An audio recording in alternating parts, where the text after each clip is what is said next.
impamvu ibajije Mose ngo niki gitumye untakira nuko itabona inyanja ibona umuyaga ugiye guca mu nyanja.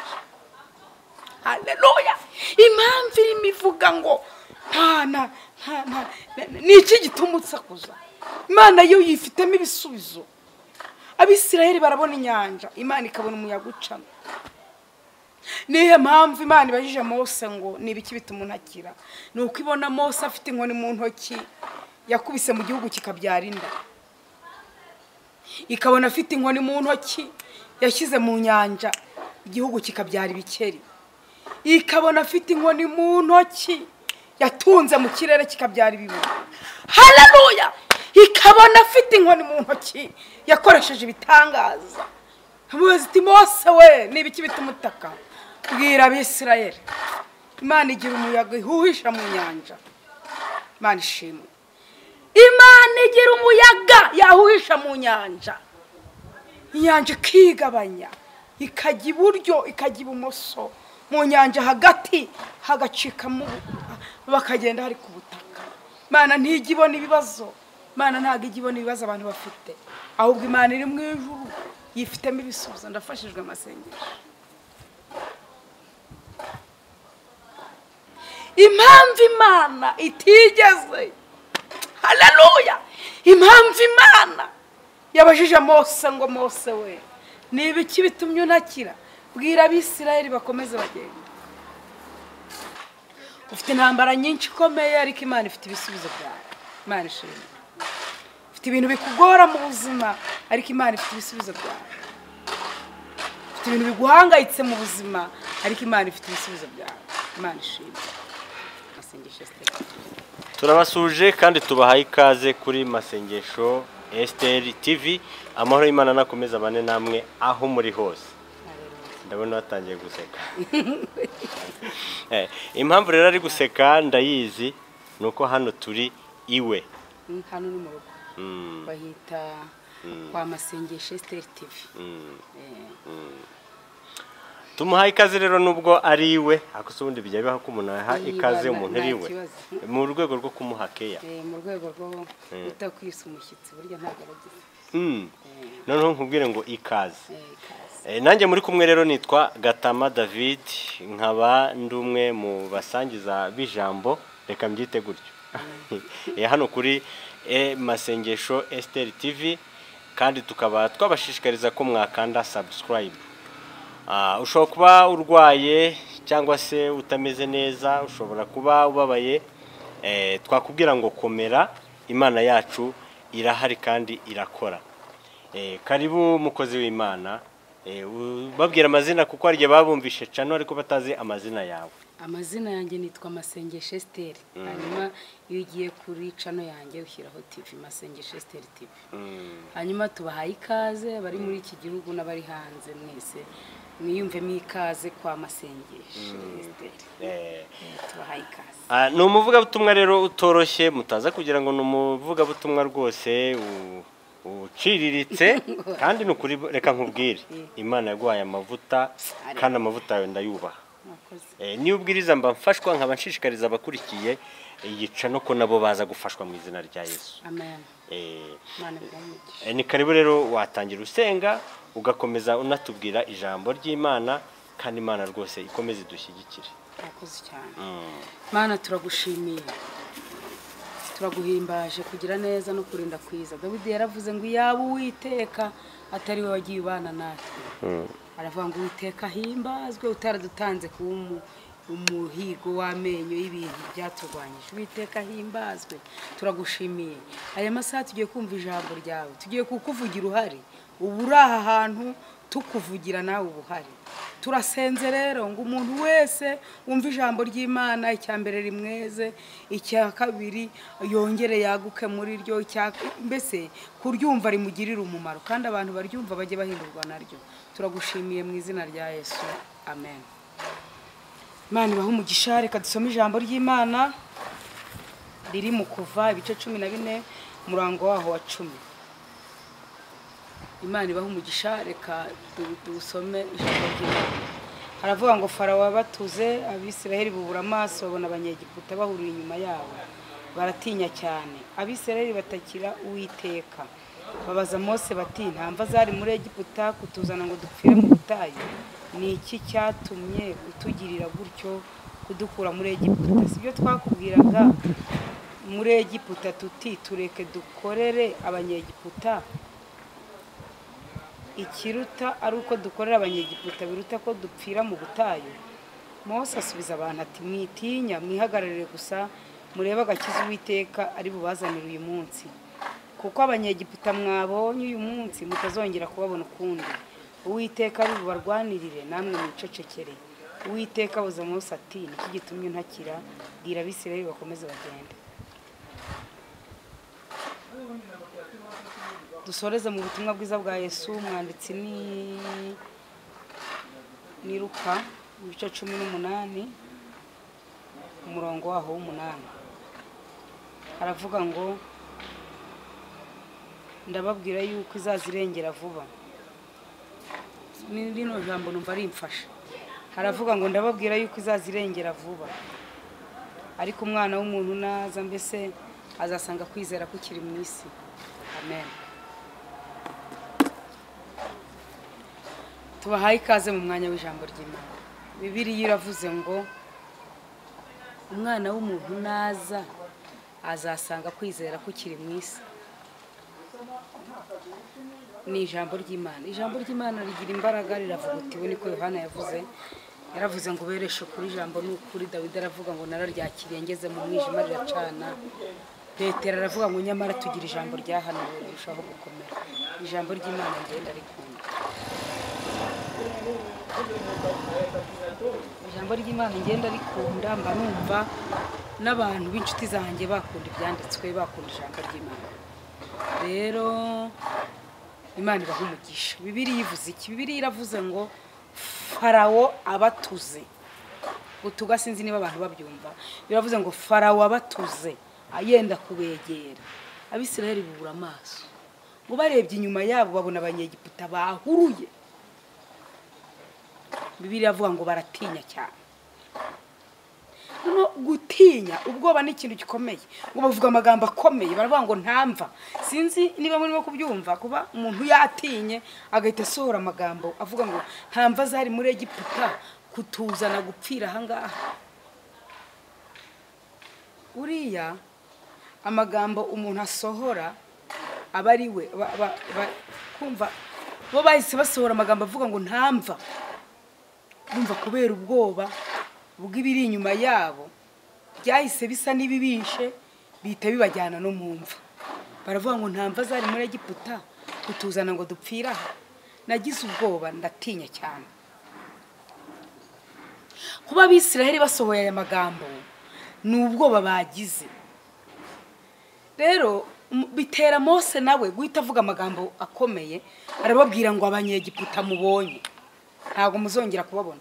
Urumva Abisirayeli bagize ubwoba, ariko Mose nawe amagambo asohoye mu bwoba bwa Abisirayeli nayo arimo aragira.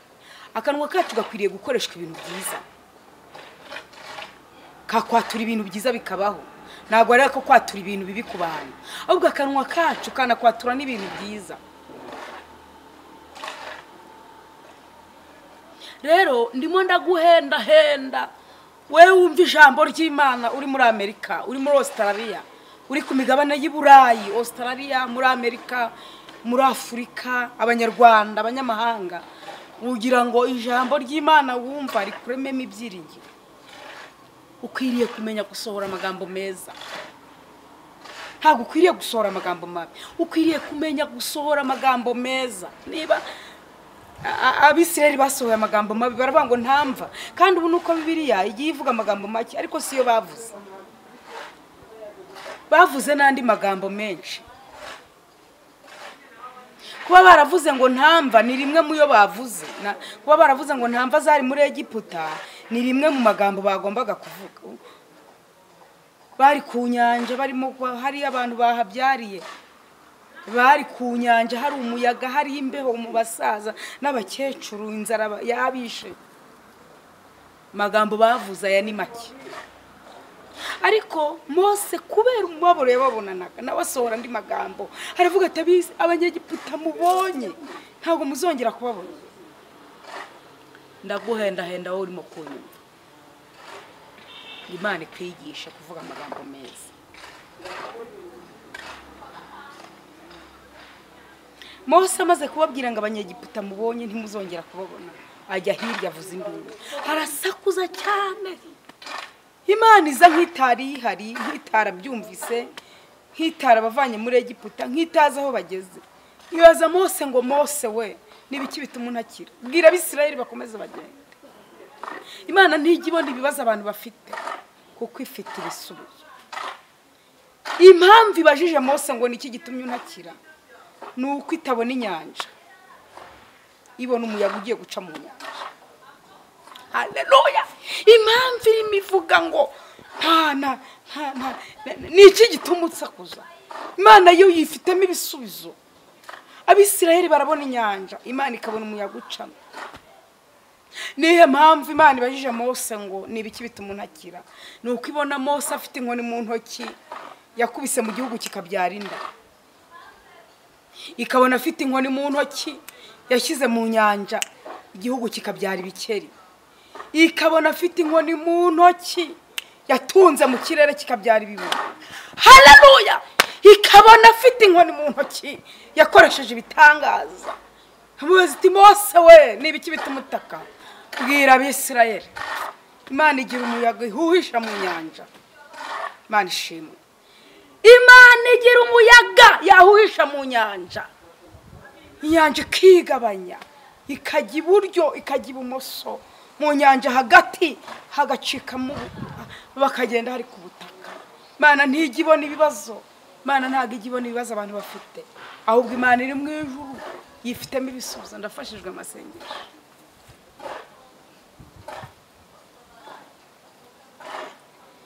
Imana ifite ibisubizo by'abantu. Nicyo gitumye ibaza Mose ngo Mose we nibiki bitumye untakira, bwira Abisirayeli bakomeze. Imana ifite umuyaga, Imana ifite umuyaga mu biganza, irimo iramubaza ngo Mose we nibiki bitumye untakira, bwira Abisirayeli bakomeze bagende. Ntabwo Imana ijya ibona ibibazo abantu bagira, ifite ibisubizo byabyo mu biganza. Imana yarebaga Aburahamu harimo kuvuga ngo kimuha umugaragu we ni uzaraba, Imana ikabona Isaka mu ntoki. Ndafashijwe. Imana yarebaga Hana harimo gukubita iminwa, Eli amubwira ngo nibiki. Imana yari ifite Samweli.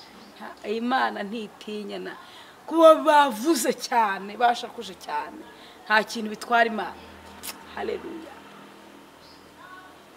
Impamvu Imana itigeze, haleluya, impamvu Imana yabajije Mose ngo Mose we nibiki bitumye untakira, bwira Abisirayeli bakomeze bagende.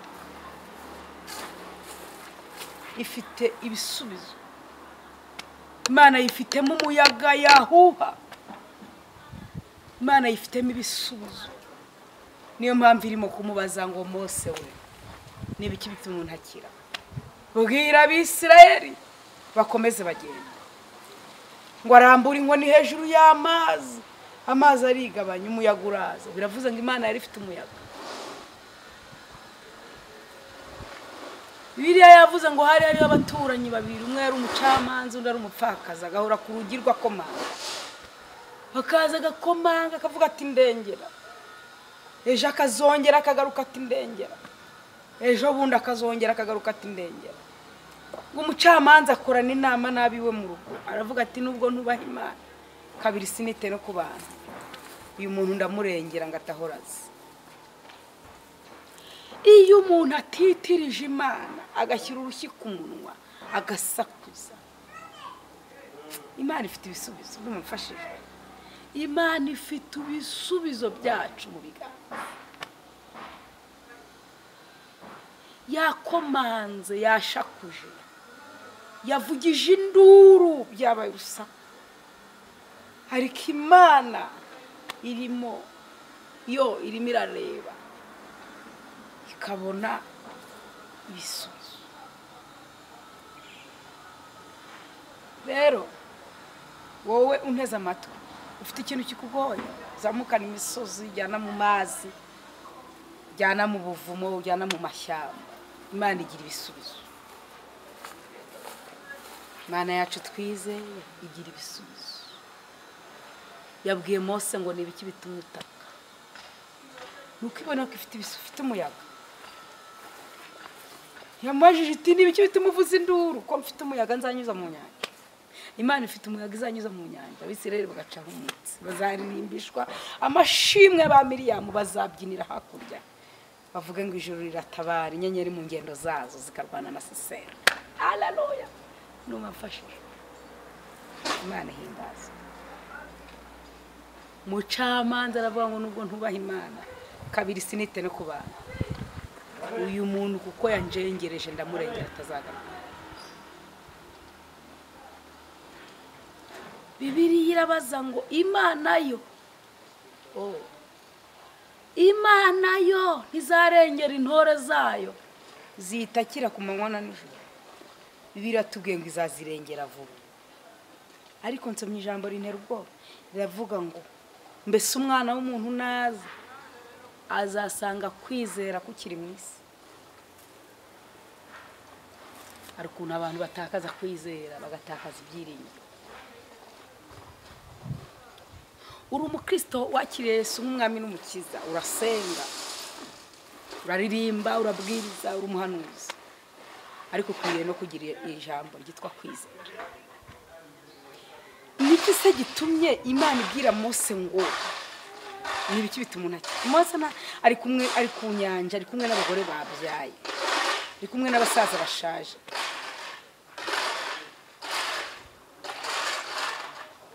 Ntago wavuga ngo nta kintu cyo gutaka gihari. Kirahari ikintu gituma ataka, ariko Imana impamvu imubwira ngo nibiki bituma utaka nuko ibona ko Imana ifite ibisubizo. Ufite intambara nyinshi ikomeye, ariko Imana ifite ibisubizo byawe. Imana ishimwe. Ufite ibintu bikugora mu buzima, ariko Imana ifite ibisubizo byawe.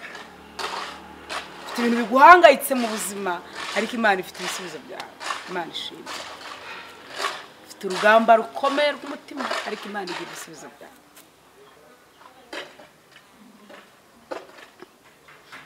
Umupfakazi yari afite ikibazo kimugoye, agakomanga ku manywa, agakomanga saa sita, agakomanga nijoro, saa 9 agakomanga.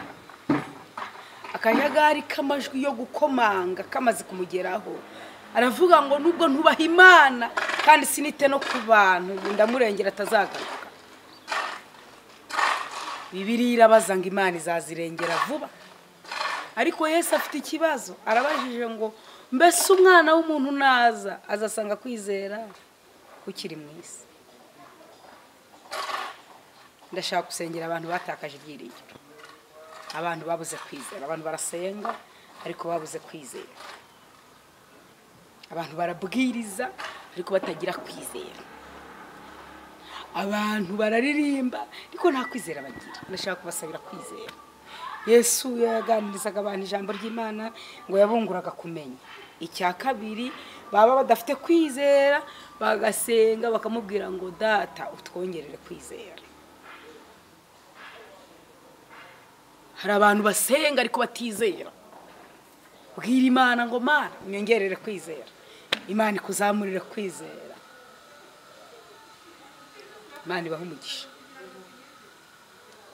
Uri umukobwa, uri umumama, uri umugabo, uri umusore, Imana ikongerere kwizera. Uri mu Rwanda, uri muri Amerika, uri muri Australia, uri ku migabane y'i Burayi, Imana ikongerere kwizera. Imana ikongerere kwizera, Imana iguha imbaraga.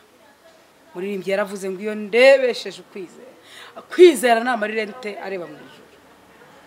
Hari ukuntu umuntu arebesha utibyiringiro agahita ahamuka, ariko umuririmbyi yaravuze ngo iyo nambaye amarinete nkareba mu ijuru, iyo ndebesheje kwizera ntibireba inaha birebire. Wari umurokore utakaza kwizera, wari umuririmbyi utakaza kwizera, wari umudiyakoni watakaje kwizera, uri umunyamasengesho watakaje kwizera. Ndashaka kubasengera basubirana kwizera. Dusengeye abagore n'abagabo batakaje kwizera, dusengeye abakobwa n'abahungu batakaje kwizera. Wongerera abantu kwizera, umwuka wo kutizera ubukure, uha abantu ibyiringiro. Neza y'Imana ibane n'umuntu wese wumva, kandi ijambo ryawe rireza rigatunganya, uryumvishe wese akizwe naryo. Turagushimiye mu izina rya Yesu, amen.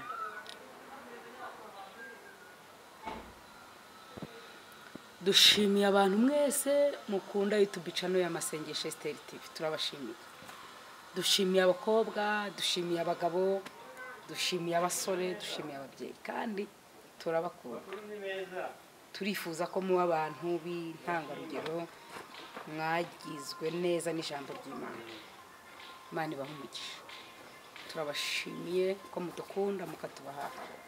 Mu izina rya Yesu, amen.